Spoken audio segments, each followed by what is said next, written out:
Maliit na butas lumalaki.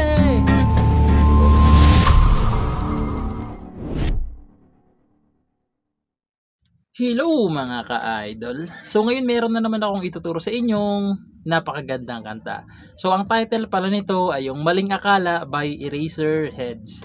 So itong kanta na to naturo ko na pero strumming version naman yon. So dito is reggae naman. Okay? So reggae version tong ituturo natin, no? So puro siya bar chords. So sa mga beginners diyan, practicein niyo lang lagi yung bar chord para wala kayong iiwasang kanta, no? So dito muna tayo sa reggae. So yung reggae pattern natin is magiging dalawang klase, okay? So yung unang reggae is ganito lang. Bass na kasama yung string, okay? Ganon, bass. So hindi ko lang mapapakita kasi masyadong masikip yan. I-bass niyo yung kasamang string. Tapos strum down na nakamute, ipapatay niyo yung tunog, okay? Papatay niyo yung tunog. Ganon. Okay, papatay niyo yung tunog. Tapos stop sa string. Okay, tapos strum down ulit, papatayin niyo ulit yung tunog. Okay, so ganito siya. So i-demo ko ganito siya, bass, strum down, mute, tapos stop, tapos strum down ulit, mute. Okay? Sa kada chords, isang beses niyo gagawin. Yan. Okay, isang beses. So ulitin ko, ganito siya. Okay, ganun siya.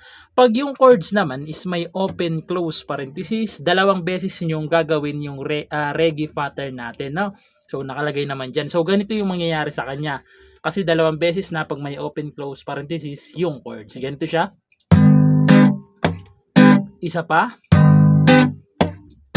Tsaka na kayo lilipat. Okay? So, sana malinaw yung yung reggae pattern natin dyan, no? So, yan yung reggae pattern natin hanggang matapos na yung kanta. Okay?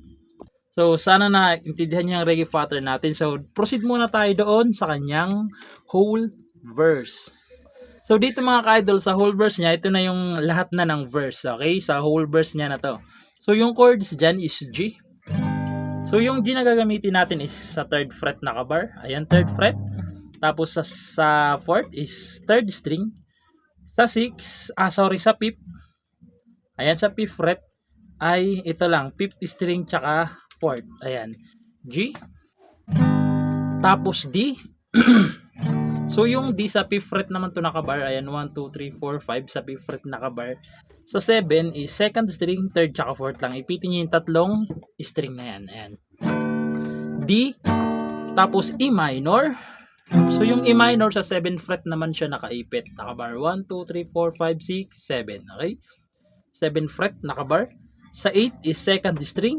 Sa 9 ay 3rd tsaka 4th string lang. Okay? Ayan yung E minor. Tapos pupunta kayo ng C.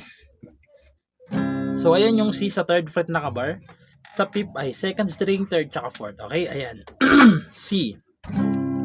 Pagkatapos nyan, babalik lang kayo ng G, D, E minor na may open close parenthesis na. Okay? So ibig sabihin dalawang beses yung ulitin yung reggae pattern natin. Okay? Dito sa E minor na may open close parenthesis. Okay?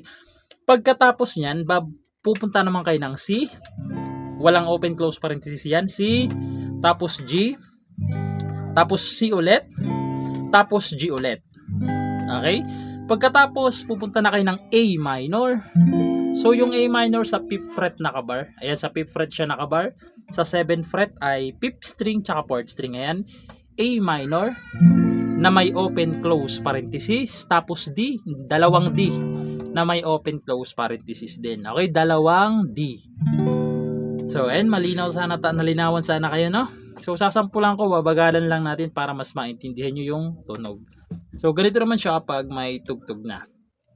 May mga kumakalat na balita na ang misis ni Kwan ay madaling makuha. Tapos yung GC, bago maniwala, mag-isip-isip ka mo. Yung A minor, marami ang namamatay sa maling na.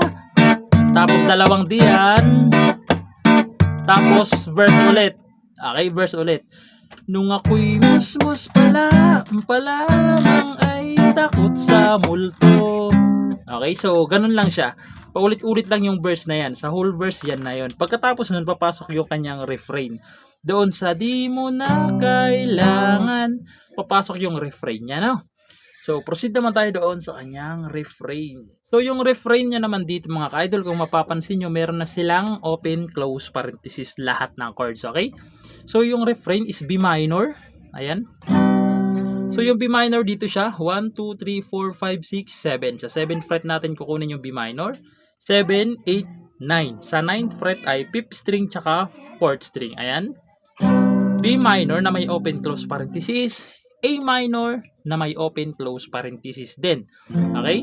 Yung B minor, tapos A minor, 3 times yung gagawin. Okay? Pag nagawa nyo ng 3 times, babalik kayo ng B minor, tapos dalawang C, isang D. Okay, ulitin ko no, yung lahat na yan nasa loob ng open, close, parenthesis. No?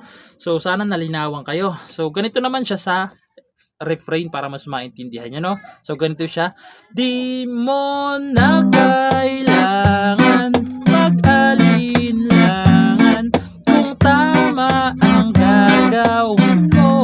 3 times. Mutan, magdahan-dahan kung di sigurado sa kalalabasan na binabalak mo. Tapos chorus, maliit na butas. So, papasok yung kanyang chorus, no? So, proceed naman tayo doon sa kanyang chorus. So, dito naman sa chorus mga ka-idol is same lang siya ng verse. Okay? Same lang siya. So, sasabihin ko na lang total same lang naman, no? G, D, E minor, tapos C. Tapos, babalik lang kayo ng G, D, E minor na may open, close, parenthesis. Pagkatapos, pupunta naman kayo ng C na walang open, close, parenthesis. G, tapos C ulit, tapos G ulit. Okay? Pagkatapos niyan, pupunta na kayo ng A minor na may open, close, parenthesis. Tapos dalawang D na may open, close, parenthesis. Okay? So, ganito naman siya sa chorus para mas maintindihan nyo kung paano siya tugtugin. So, ganito siya. Maliit na butas, lumalaki. Konting gusot, dumarami. Hindi mo maibabaon sa limot at bahala kapag nang maling akala. Tapos papasok na naman yung kanyang mga verse. Okay? So pagpasensya nyo ng mga ka-idol, no? Kasi ngayon lang tayo nakapag-tutorial, na busy kasi tayo sa trabaho, kaya ngayon lang ulit tayo nakapag-upload. So ayun lang naman, sana nagustuhan nyo itong tutorial natin, no? At sa mga nagre-request dyan, pagpasensya nyo na talaga kasi na busy tayo sa trabaho, kaya hindi tayo nakapag-tutorial muna. So ayun lang naman, sana nagustuhan nyo itong tutorial natin at good luck sa bago nyong matututunan.